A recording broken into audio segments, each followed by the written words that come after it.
The entire world is coded with value. The entire world is text. Everything is text. And my prayer is my story, and my story is my sacred autobiography. And my sacred autobiography is my unique letter, right, which emerges out of the Aleph in the cosmic scroll. That's who I am. I'm participatory in the field of value.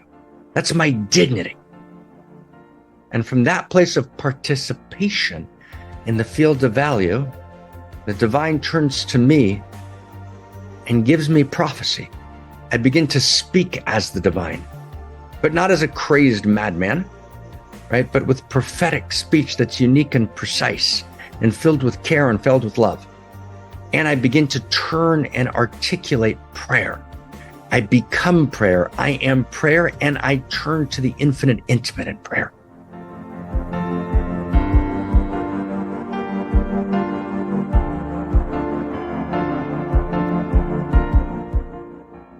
So I am at my annual father-son weekend with Zion, but I want to just kind of check in and find each other and where we are and what are we doing here. So first of all, I'm in New York. Now, at the night before, we were at the Clippers game against the Nets.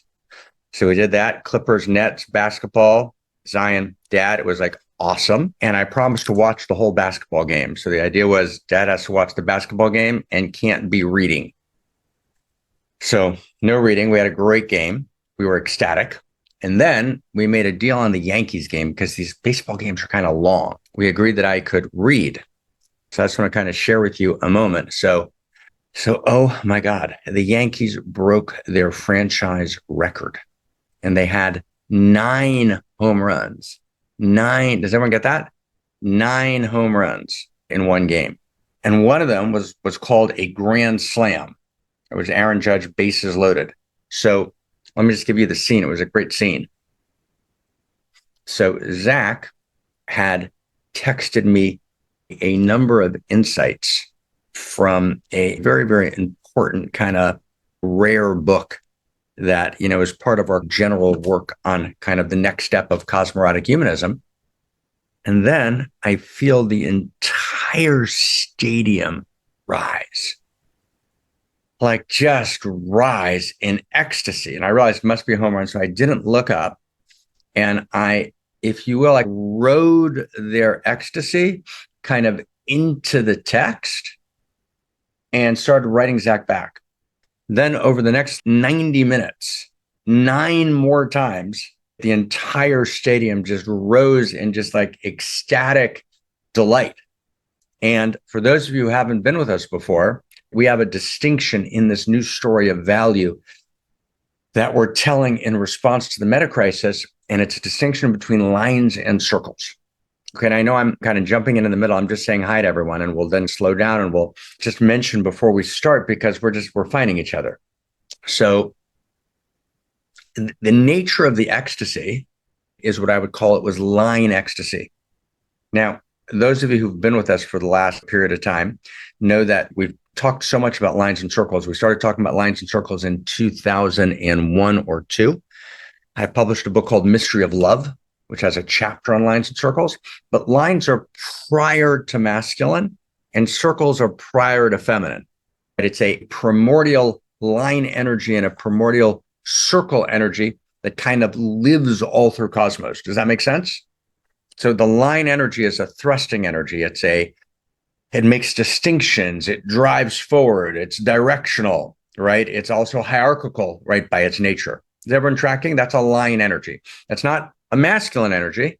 It's a line energy, right? A circle energy is a container. It contains, it holds, it's not hierarchical. It's egalitarian, right? It's going as deep as it can go. It doesn't want to go forward because it's afraid that it'll forget to smell the roses. So it's a circle energy. It's a big distinction. Okay, it's an important distinction. Now,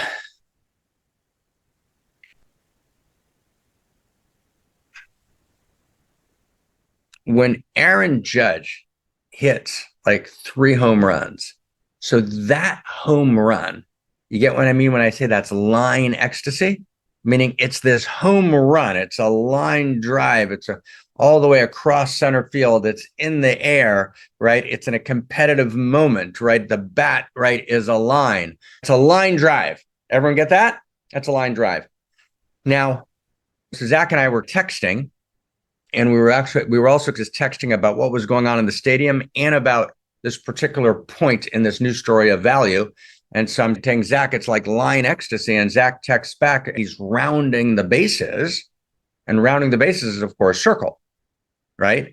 And so the line is in the context of a circle. And the circle is actually it's even deeper than rounding the bases, because we're in a stadium. And the stadium is circular. And baseball has an entire set of principles and rules, which I'm not going to go into now. About a year ago in One Mountain, we did an entire One Mountain on kind of the principles and rules of baseball. The stadium is the field of value. It's the circle, right? It's the ground. Does everyone get that? The stadium's the field of value. Within the field of value, we can compete. Within the field of value, we can assert. Within the field of value, we can have two unique teams. But the two unique teams are playing in the field of baseball. And the field itself is the ground of value. All right, it's not going anywhere. It is. It is the ground in which everything arises. So here you are in the middle of baseball, and you've got kind of lines and circles. Does everyone get that? Does everyone get that? Does everyone get that? Lines and circles? Does everyone get that? So we're just saying hello before we kind of set our intention and read the code and talk about this big conversation we're going to have today. But saying hello matters. Okay, 2, saying hello is everything. Conversation, saying hello is everything. 2, we need ecstasy in our lives. Does everyone get this sentence? We need ecstasy in our lives. People are coming to the game. Why are people coming to the game? People are coming to the game to be together in the field, right? People are saying, I don't want to be on my phone. Right? I want to be in the stadium with 80,000 other people. That's a big deal. Right? So we want to come together. But not only do we want to come together, we want to experience ecstasy together. Now, there's 2 kinds of ecstasy you can experience in a field. You can experience a pseudo-erotic ecstasy, which is based on pseudo-value, or even an anti-erotic, an anti-value ecstasy in a crowd. And what was that called in history? What's the most famous name for that apparition in human history? It's called the Colosseum in Rome. Does that make sense? The Colosseum in Rome was but the shadow of line energy, right? The shadow of line energy. The Colosseum was a shadow circle, right? It was gladiators, right? It was gladiators who were searching for some strength and honor, right? In a field which was a field of anti-value. There was no justice and no integrity, right? And no outrageous love, right? It was this moment in the ascent of Homo sapiens, a tragic moment. Does everyone get that? That's the Colosseum. And yet, we have the sense, and you can get a sense of it at a game. And at the Yankee game, it was really clear. The Yankees, they've got this franchise, right? This franchise called the Yankees. Now, are the same Yankees on the team that were on the team when Mickey Mantle was playing or when Babe Ruth was playing? Those of you who are Europe, we've got a lot of Europeans here. We're about half European, some people from Asia, some people from the Far East. So we're not at all an American crowd. I live I've lived a lot of my life in the Middle East, and now I live in Vermont. But we're an international community. We're not an European or an Asian or an American community. So I'm using an American analogy here of baseball. So I apologize to everyone, but I hope you can catch the analogy. Baseball's made it universal enough we can catch. So here's my question.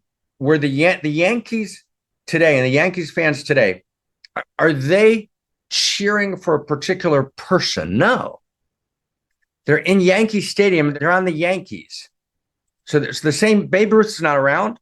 Mickey Mantle's not around. So why are they the Yankees? It's not the same people. So why are they the Yankees? Because there's something larger than the individual people. A sports team in the United States represents one of the notions of a covenant between the generations. The Yankees represent something. They represent teamwork, right? Baseball represents something. It represents failing most of the time and then getting up to bat again, right? Most people strike out most of the time. That's the nature of it. That's the nature of life. And then I go up to the bat again, and I'm not judged by any time. I get a new opportunity. right? To blow it away every single time. And sometimes I should do a home run and sometimes I should hit a single, but most of the time I'm going to strike out. And yet I come up to bat again with full energy and full power, right? And I'm holding this field of value, which they made a movie about, that something deep in this field of value. They called it the field of dreams. And the reason this movie, The Field of Dreams, which is about baseball, went so wild is because it was about this idea there's a field of value, there's something bigger. And the Yankees are standing for something. They're standing for this implicit field of value. And of course, baseball comes into the world before post-modernity attacks the field of value. So baseball is an example, a holdout from modernity, from the shared field of value. And the Yankees, they're stepping into these uniforms, which represent, just like the uniform in an army, right? A uniform represents a shared vision, a shared field of value. And the idea is be my best, come up again and again, right? Give it my best, even though I fail most of the time. I'm not an individual, right? I'm a team. I work as a team, right? I'm willing to go the long haul. I'm in this field, right? Like, wow, okay. We're in this context of a field where there are actually ground rules and there's direction. And we're trying to go somewhere, and yet it's within the field of value, and we can compete productively. It's the exact opposite of the political polarization that defines the world today. The political polarization, right, that defines the world today is taking place, anybody? Outside the field of value. In other words, whether it's in Belgium or whether it's in France, right, or whether it's in Germany, right, there's not a sense of yesterday was the Yankees and the Brewers. But they're both playing baseball. They're both in a shared field of value. And in order to create a League of Nations, in order to create a world which we're actually able to respond to the metacrisis, which is at its root about a global intimacy disorder. And there's a global intimacy disorder because there's no field of value. Imagine the Yankees and the Brewers weren't in a shared field of value and there weren't a shared field of principles. They couldn't creatively compete. But if they were forced to compete because they were in the same global world in which the local is now global and the global is now local, and we're all on the same field, and we're living in the unbearable intimacy of a complete interpenetrated world in which all of our cables and all of our digital field and all of our aerial fields and all of our germs, our viruses, are all entirely local. There is no global. There's no place to hide. Everything is on Google Earth. We're in the unbearable intimacy of a radically local world in which the global has become local. And imagine we're competing against each other in a baseball game where we're actually trying to kill the other players. We're actually trying to take their resources away. Right? We're actually not recognizing our shared humanity. We're actually forgetting that which unites us, right, is so much greater than that which divides us. And that which unites us is not physiognomy, right? That which unites us is that we're all coded in the same field of value, right? Like, wow.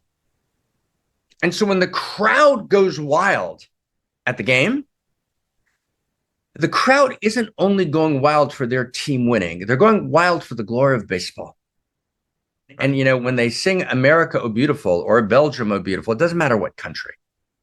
Right? You know, we need to be singing Russia, Oh Beautiful, and China, Oh Beautiful, in a shared field of value, right? Of first principles and first values, in which we're in a shared story of value. And from that place, we can compete. Does that make sense? From that place, we can compete. From that place, we can individuate as unique self symphonies. And the Yankees can be one unique self symphony. Unique self symphony, meaning each person in the instrument is not being their separate self talent. No, we've all entered into the field of the one, the field of Eros, the field of the one power and the one love and the one heart. That's true self. We've gone from separate self to true self. And then we've gone from true self to my individuated, my irreducibly individuated unique self. And now I'm playing my unique self instrument. Does everyone get this? So I'm playing my unique self instrument, right? And then we come together a unique self symphony. So the Yankees are a unique self symphony. The only thing is they're playing too small of a game.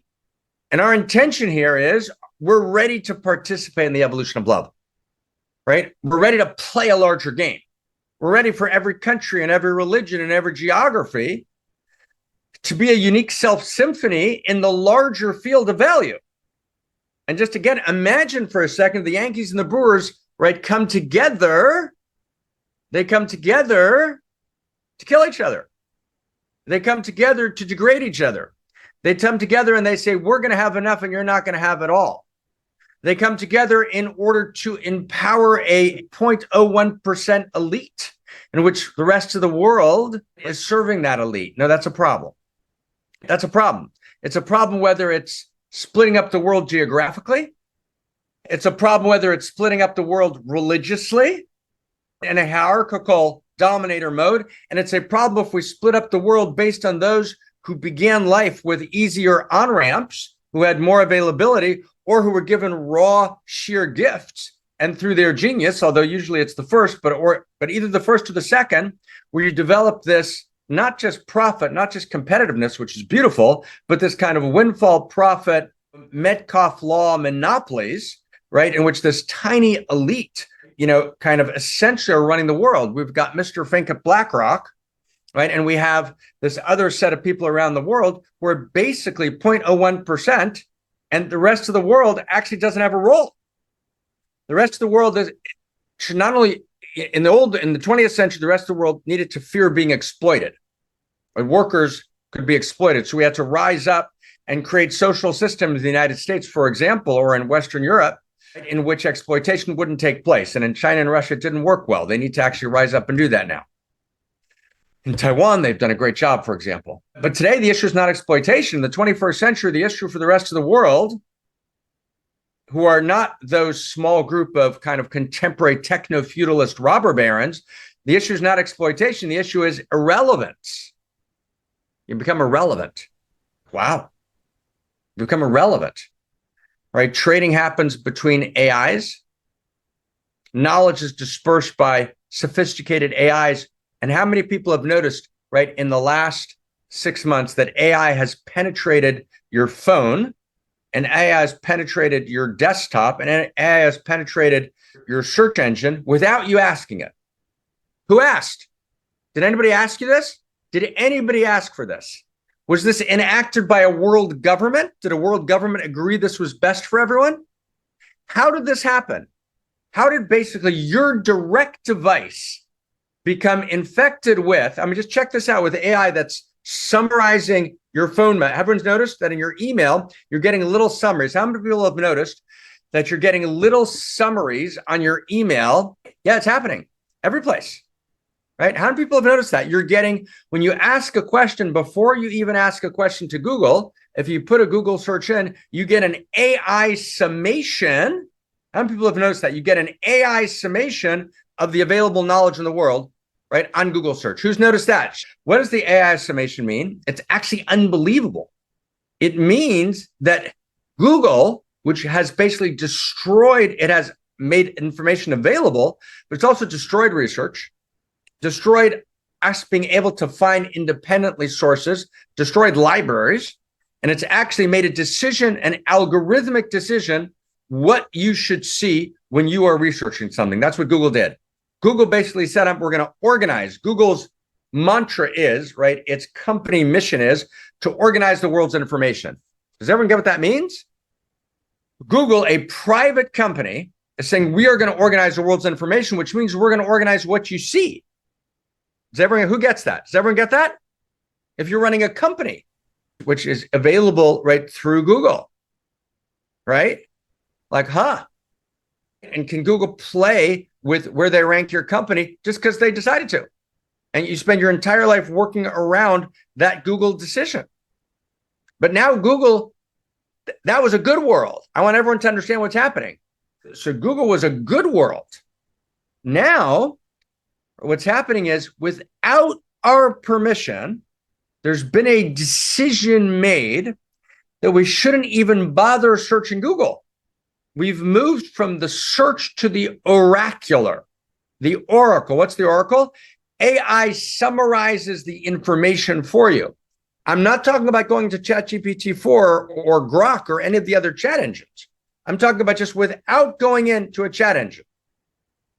Your computer now summarizes the information so that you have no need to look at Google because you just got a summary. To not notice that is insane. And then not to notice that your emails are being summarized means they're being read, cataloged, used as personal data, and micro-targeting you, right, to make multiple sets of choices, both in commerce and in politics, that you will not want to make. That's what you're being summarized. That's what it means, right? And that's happening on your phone. It's happening in the summarizing of your emails. It's happening in the introducing of the oracular. It's happening not just in the USA, it's happening in Europe, it's happening all over the world in different ways. You have to, if you actually pay attention and notice cooling, you'll see it's happening everywhere. That's why it's a big deal. So we have to locate ourselves in this world, right? And what's driving the independent firms in the world is not the Yankees and the Brewers. The Yankees and the Brewers are in a field of value. Does everyone get that? They're in a shared field of value, so they're playing baseball. Now, what's the prayer? Okay, what's the prayer? What's the prayer that takes place? And I cried on Friday night and I cried right on Saturday. What's the prayer that takes place at the game? Anybody? Let's say in an American game. At a European game, I imagine it's different. But in an American game, the prayer is anybody? Anybody? National anthem, Star Spangled Banner. It's actually quite beautiful. It's this moment where people turn to the flag. Now, I'm not going to go into kind of whether you have liberal politics, conservative politics. Let's put all that aside. Let's go back to that moment where Richard Nixon and John Kennedy in the United States were good friends. It's not a Republican Democratic issue. And the polarization today is an expression of being outside the field of value. When we turn to the flag is like the team, the Yankees, and the flag is like the Yankee jersey, the uniform. What does the flag represent? The flag represents the field of value. That's what the flag is supposed to represent, the value of the country. The flag is a symbol for the field of value. Does everyone get that?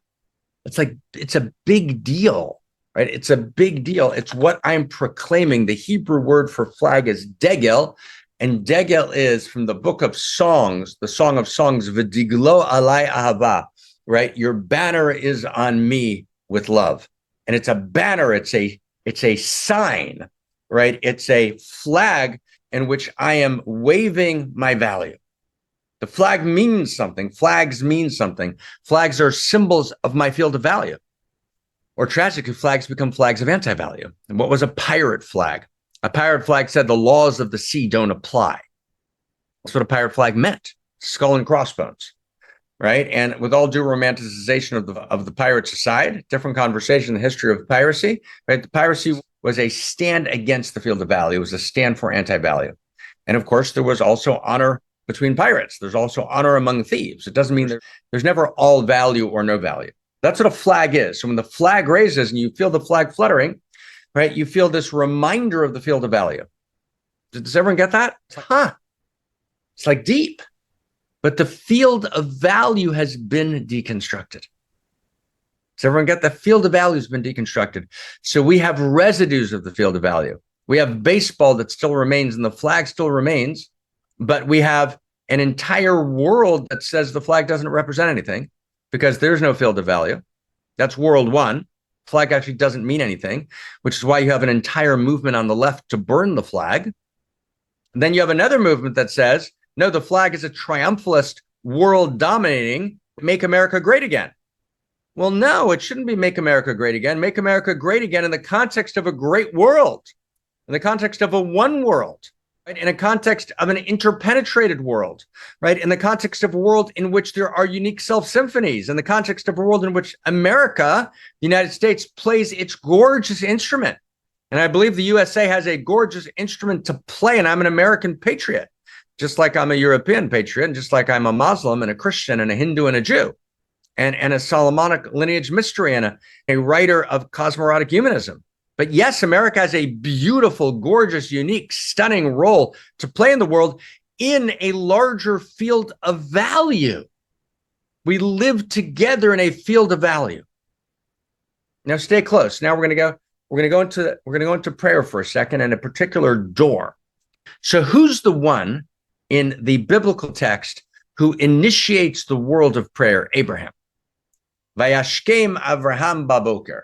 And Abraham rises in the morning. Ein hashkama elet tefillah, the rising in the morning and the rising of prayer.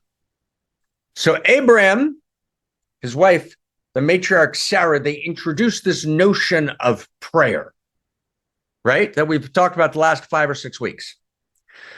So I want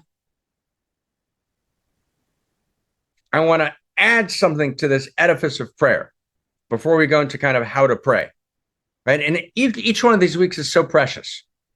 What is Abraham? Ibrahim in the Islamic world, Abraham in the Christian world, Abraham in the Hebrew, wisdom, Solomonic world. Abraham is prayer. So what is unique about Abraham? Why is Abraham prayer? Okay? Why is Abraham prayer? So David, give us the code and let's talk about why Abraham's prayer and why that matters in terms of talking to God, in terms of what we want to talk about this week. So here's this week's evolutionary love code. Talk to God because God wants to talk to you and you want to talk to God. That conversation is the purpose of creation. Talk to God because God wants to talk to you and you want to talk to God. That conversation is the purpose of creation. Amen. And back to you, Dr. Mark. And oh my God, right? And oh my God. Okay, and we're in this multi-week conversation, right, about prayer. And prayer is talk to God. It's imperative. Talk to God, and God wants to talk to you. It's this conversation. And we said last week that, what did we say last week? And I remember we said that there's 2 major conversations in the universe. One is prophecy, and the other is prayer. In prophecy, God initiates and God invokes. God starts the conversation. God turns to man. God is in search of man. God's in search of woman. God's in search of the human being. God is the infinite intimate. God is infinity, desiring intimacy. God is infinity who knows that he, she, it. Infinity, beyond all personhood and imbued with all person. And infinity, I can be more by being in a relationship with you, right? Give up being right and stay in a relationship, right? We want to be right. You want to be right? You want to be in a relationship. Give up being right. In other words, give up something of my perfection to enter into profound intimacy. And I then become more. I become more right and more full, more right. I become more filled with value. I become more whole. And so I step back and I give up something of my divine perfection, of my infinity, in order to become intimate, which is why we've said the name of God that we turn to in prayer and the name of God that turns to us in prophecy is the infinite intimate. And I literally heard this whisper, right, a year and a half ago, where she kind of whispered, I literally heard it in my ear, I am the infinite intimate. Right? And Moses goes to the burning bush and he says, and he hears the name, I will be what I will be, which is always mistranslated as I am that I am. And there's deep truth in I am that I am. It's not what the text says. It's I will be what I will be, which is this movement of the future calling us. And that's beautiful. And God appears in so many distressing disguises. I will be what I will be. So when I was by the burning bush, I heard something else, right? And I heard the infinite intimate, right? Can I share that with you? Is that okay? Right. I literally heard, she said, like, call me by the name of the infinite intimate. She, he is the infinite intimate. And so she turns to us. God initiates, God invokes. It's the infinite intimate who's initiating, invoking a conversation. And then we turn to God because we realize that God's not only the infinity of power, God is the infinity of intimacy, who wants us to know us, who desires us. So in prayer, we initiate, we invoke, we turn to the infinite intimate. We realize that every place we fall into her hands. And David's exactly right. What David said is exactly right. Just notice that the new Sitra Achra name of God, and Sitra Achra means in the lineage of Solomon, the other side, anti-value. Or in, let's say, Rudolf Steiner's work in Theosophy, Rudolf Steiner, who's so influential in Theosophy, he talks about Ahriman. And Ahriman is this anti-value incarnation. And one of the incarnations of Ahriman is ChatGPT-4. And it's not that it can't be used properly. It's not that it can't be deployed in all sorts of intelligent ways. It can.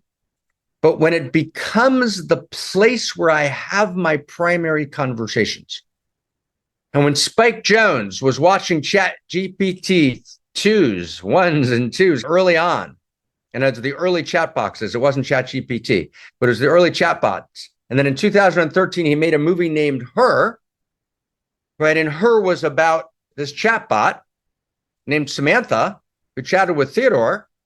We talked about this a week ago at our board conclave. Actually, Theodore doesn't know what a real conversation is. He doesn't know how to talk to the God who rests in the eyes and heart of his beloved. He doesn't know what an I-thou relationship is when I look at my beloved and I scream the name of God and I scream their name at the same time because I realize that they are the name of God.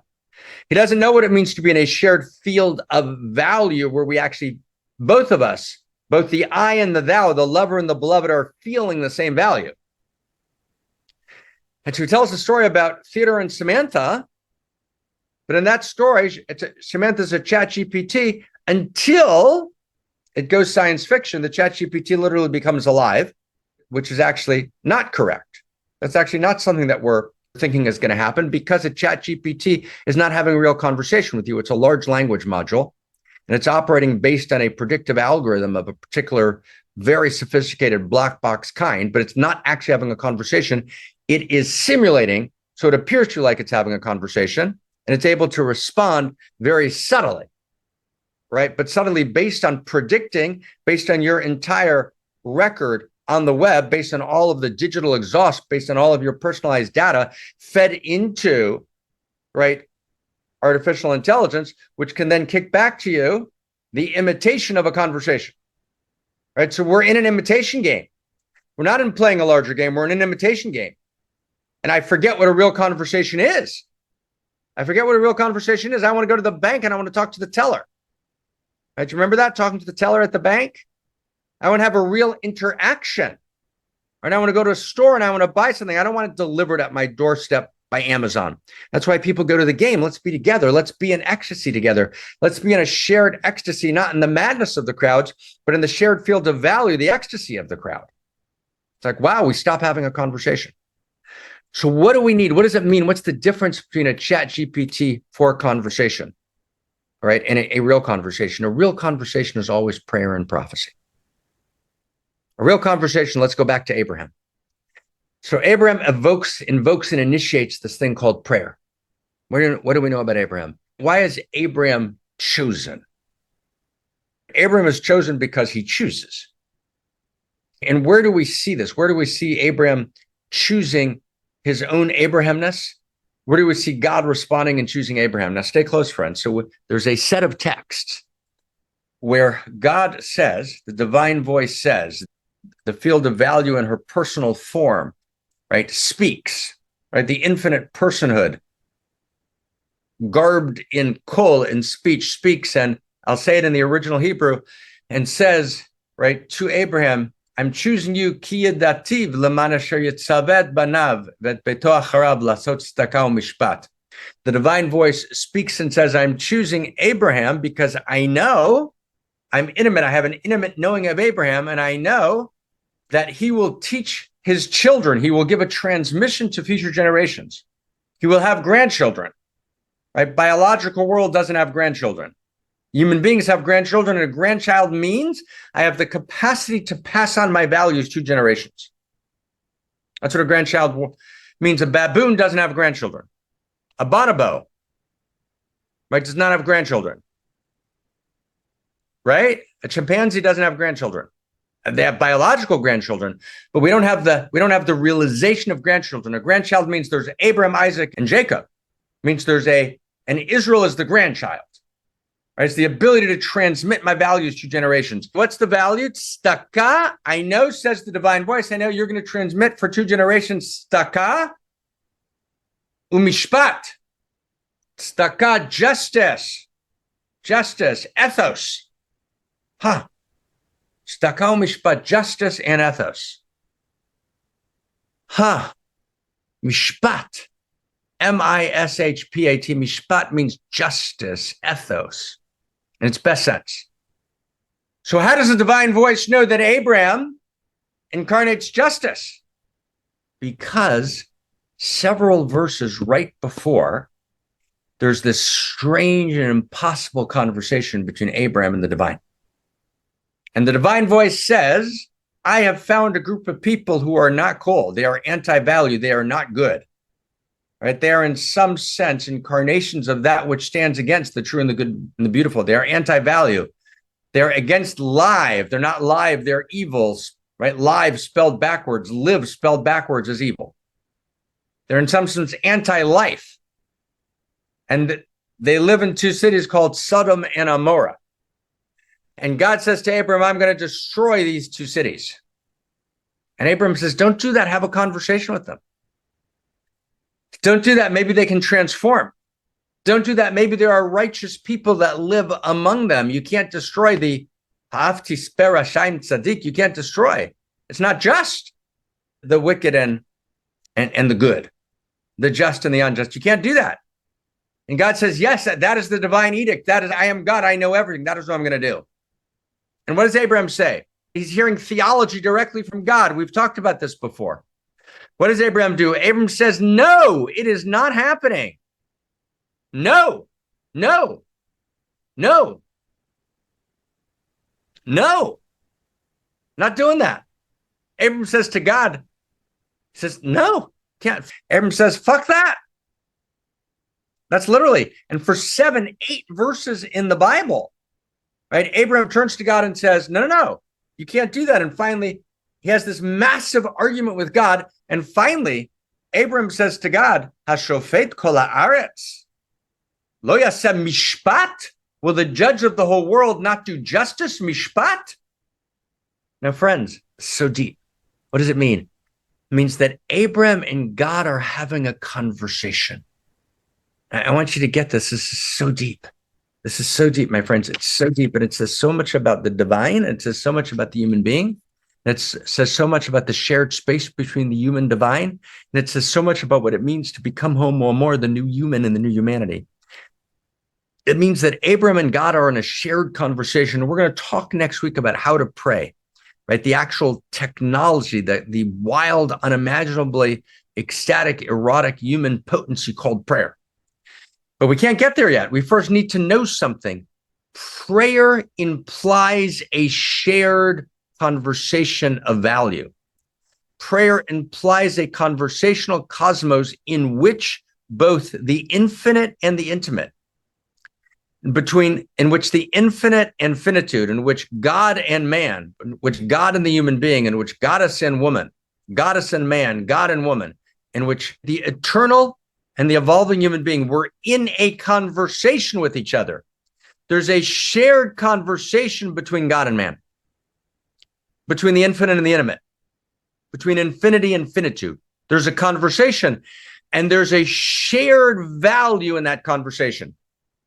So when God says to Abraham, I, God, am going to destroy the city, Abraham looks deeply inside. Abraham becomes the first anthro-ontologist, anthro-human being ontology. That which is real lives in me.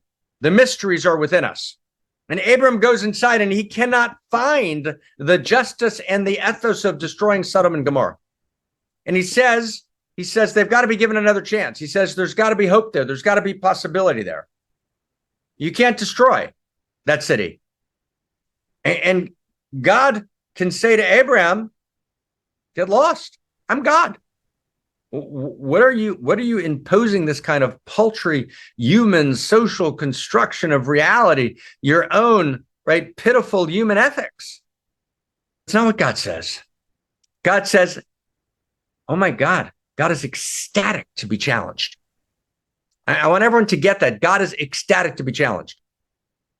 I'm a strong teacher. I'm anti-guru in my core. I'm against any sort of guruhood. A strong teacher should be strong and teach strongly and be ecstatic to be challenged, but not just because someone says, I disagree. Challenge it deep. Put on your gloves, adduce sources, go to your deepest place, clarify and challenge, and then receive the response. And then we go back and forth, and then we clarify together. because we're never challenging against each other. We're always on the side of love. There's only one side, it's the side of love. There's only one side, it's the side of truth. There's only one side, it's the side of goodness, truth, and beauty together. So God is ecstatic to be challenged by Abraham, but why can God be challenged by Abraham? Why can he be challenged? Because Abraham and God live in the same field of value. So Abraham can say to God, God, you've got to do justice. And God can say to Abraham, what do you know about justice? And Abraham says, I know everything about justice. I live in the same field of value that you do.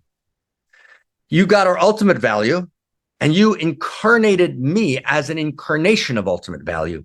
I, human being, participate in the field of value. It's not that you, God, declaim and proclaim value and you tell it to me.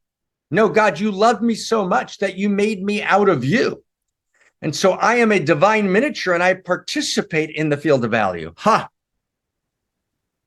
And then God says, ecstatically, God says, oh my God, Yankee Stadium, bases loaded, grand slam. The entire crowd, right, rises in ecstatic delight because we're all having the same experience at the same time, right, of joy. And what is the joy? It's the joy of being in the field of value together. And God says to Abraham, I choose you to start the Solomonic lineage. I choose you to be a light unto the nations. And I'm going to later on, I'm going to choose in a different way Christ, and I'm going to choose, right, Lao Tzu in his way, and I'll choose Sufi masters in their way. But at this moment, Abraham, I'm choosing you, right, to found this lineage. And why am I choosing you, Abraham? And here, listen to the voice. Because you are going to teach your children what? Mishpat, justice. And where does God know that Abraham knows anything about justice? Because Abraham challenged God with that word justice. Abraham said to God, will you not do justice? You challenged me? You challenged me from inside the field of value? You held God accountable? Because accountable means we're in the same story, means we're counting the same numbers. Right? We're in the same field of mathematical value. We're counting the same numbers. We're in the same account of creation, Ma'aseh Bereshit. We're in the same account of creation. We're in the same field of value. Now I want to read you a text. This text is from a book called The Bahir, Bahir, The Bahir, the Book of Clarity. And the book is talking about the 10 illuminations of the tree of life in the Solomonic tradition. And we're going to do, if you're new here, we're going to do Sufism here, and we're going to do Christianity. And we've got this deep root in the Solomonic lineage, which is the root of the cosmorotic humanism, which is the new story of value that we're telling in response to the metacrisis. And we're actually articulating a new field of value as the single most important response to the metacrisis. In these last 5-6 weeks, we're talking about this notion of the you in cosmos, the personhood in cosmos, which is the ground of the conversation, which is prayer and prophecy. And we need today to reclaim prophetic speech. We need to reclaim prayerful speech. But prophetic speech is not about an emasculated man becoming God's transistor radio. And prayer is not about an emasculated man or woman entreating God because they have no power. Right? Prayer is the ultimate human potency and power. It's the ultimate conversation. We're going to talk deeply about how that works next week and what I pray for and how prayer works. But for now, we want to get this last thing on the table. Prayer is a conversation between the infinite and finitude that takes place in the field of value. We're intimate because we're in the field of value. We can't be intimate with the infinite if the infinite says I'm in a field of value that you can't approach. There's an approachability. I can enter the field. Does that make sense, everyone? So I want to read you just one text. It's a beautiful text. The text reads, what are the 10 illuminations in the tree of life? They are the 10 utterances. They're the 10 speakings. And what are the 10 speakings? The 10 speakings are the 4-letter name of God. And what is the 4-letter name of God? The 4-letter name of God is the knowing that we are all made of Aleph. We are all made of the first letter of the alphabet. We are that letter. What does that mean? What is the Bahir saying? What the Book of Illumination is saying is that we are not things. Davar, we are not things. The word davar in Hebrew is a thing. We are logos. We are language. which means we are meaning, we are value. We are the Aleph, we are the Alpha. We are the superior woman, the superior man. We are unique because we are not only participatory in the Aleph, which is the field of value, out of which all language emerges. Aleph is the silence, the field of silence, which is the field of value, which is the silence of presence, out of which all language emerges. And so Abraham's in the field of value, right? The entire world is coded with value. The entire world is text. Everything is text. And my prayer is my story, and my story is my sacred autobiography. And my sacred autobiography is my unique letter, right, which emerges out of the Aleph in the cosmic scroll. That's who I am. I'm participatory in the field of value. That's my dignity. And from that place of participation in the field of value, the divine turns to me and gives me prophecy. I begin to speak as the divine, but not as a crazed madman, right? But with prophetic speech that's unique and precise and filled with care and filled with love. And I begin to turn and articulate prayer. I become prayer. I am prayer, and I turn to the infinite intimate in prayer. So it's that turning that we're going to turn to next week. Welcome to everyone who's new, right? Let's all of us who are old, let's get newer. What did my beloved wholemate Barbara Marx Hubbard say all the time? We don't get older, we get newer. Mad love, I turn to Krista. Thank you. Ciao. Yeah, mad love. Thank you, Dr. Marc Gafni. That was definitely a home run. So beautiful. The beautiful wisdom that just comes pouring through here in One Mountain, Many Paths every week, every Sunday at 10 a.m. Pacific time. We come together here. Please make sure that you sign up for our emails on onemountainmanypaths.org so we can let you know about all those beautiful places. One of those places is, of course, Eros Mystery School, a 5-day retreat coming up in April 28th until May 2nd. Or you can just go to erosmysteryschool.com to learn more about that.